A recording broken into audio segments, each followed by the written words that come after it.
মনোবীক্ষণ polyclinic, চিকিৎসার জগতে এক দশক। এখন এখানে সব বিষয়ে ডাক্তারবাবু একসাথে তলায়। ফোন করুন 7477999515 এই নম্বরে। বহরমপুরে একদিকে রক্তদান শিবির, অন্যদিকে দেহদান করে নজির গড়লেন সাংস্কৃতিক কর্মীরা। বহরমপুর সম্মিলনী সাংস্কৃতিক সংস্থার পক্ষ থেকে সোমবার এই শিবিরে স্বেচ্ছায় রক্তদান করলেন অনেকেই। মুমূর্ষু রোগীদের পাশে থাকতে একদিকে রক্তদান শিবির, অন্যদিকে অঙ্গদানে এগিয়ে এলেন বহরমপুরের সাংস্কৃতিক কর্মীরা। গত কয়েক বছর ধরে বহরমপুর রবীন্দ্র সদনে রক্তদান শিবির করে আসছেন শহরের সাংস্কৃতিক কর্মীরা।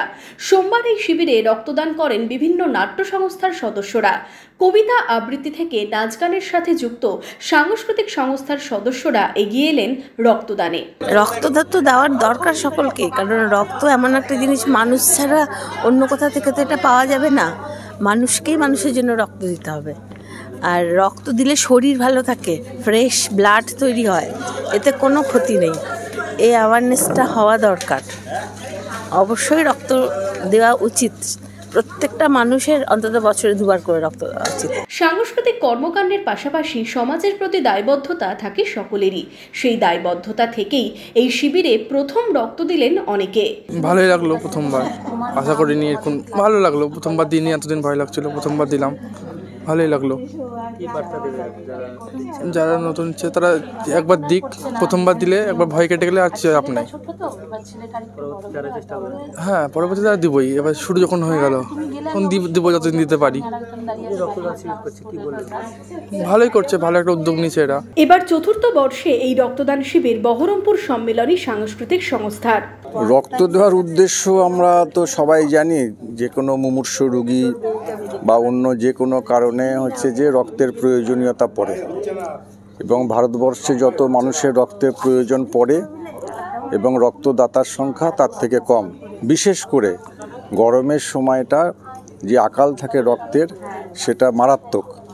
ফলে আমরা যারা সাংস্কৃতিক কর্মী, থিয়েটার, নাচ গান, কবিতা, এরকম যারা সাংস্কৃতিক কর্মী, তারা সিদ্ধান্ত নিই যে এই সময়টায় আমরা হচ্ছে যে রক্ত দেব সাংস্কৃতিক কর্মীরা, এবং গত 4 বছর ধরে এই প্রোগ্রামটা চলছে আমাদের। আজকেও সেই উদ্দেশ্যেই হচ্ছে যে আজকের প্রোগ্রামটা করা।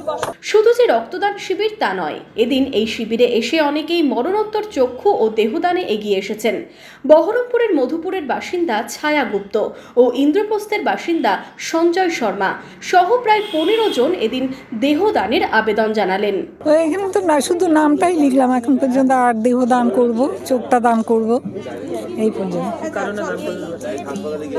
এমনি কোনো কারণ নাই, কারণ হচ্ছে যদি আমার দেহ কোনো কারোর সুবিধা হয়, যদি ছাত্রদের ডাক্তারি পড়ছে যারা, তাদের যদি কোনো সুবিধা হয় আমার দিয়ে, সেই জন্যই দেওয়া। আর চোখটা দিলাম, যদি গরিব কেউ টাকা পয়সার জন্য চোখ অপারেশন করতে পারে না, কিছু করতে পারে না, যদি তাদের কোনো সাহায্য হয়, এই জন্যেই চোখটা দিলাম। ব্লাড দেওয়ার জন্য এসেছিলাম, কিন্তু এই মুহূর্তে আমি ব্লাডটা দিতে পারছি না, কারণ আমার পা ভেঙে গেছে। তো আমি চক্ষুদান এবং দেহদান আমি দুটোই করে দিলাম। দেখুন দাদা, আজ আছি কাল নেই, আমার কালকে মরে যেতে পারি। তা আমার এই বয়সে চোখটা নিয়ে, দেহটা নিয়ে যদি কেউ সুস্থ হয়ে উঠতে পারে, কোনো মানুষ হোক না। এদিন শিবিরে প্রায় 50 জন রক্তদাতা রক্তদান করেন। সব মিলিয়ে সাংস্কৃতিক কর্মীদের এই শিবিরে সামিল হলেন অনেকেই। বহরমপুর থেকে শুভরাজ সরকারের রিপোর্ট, ইমাজিন কমিউনিটি মিডিয়া।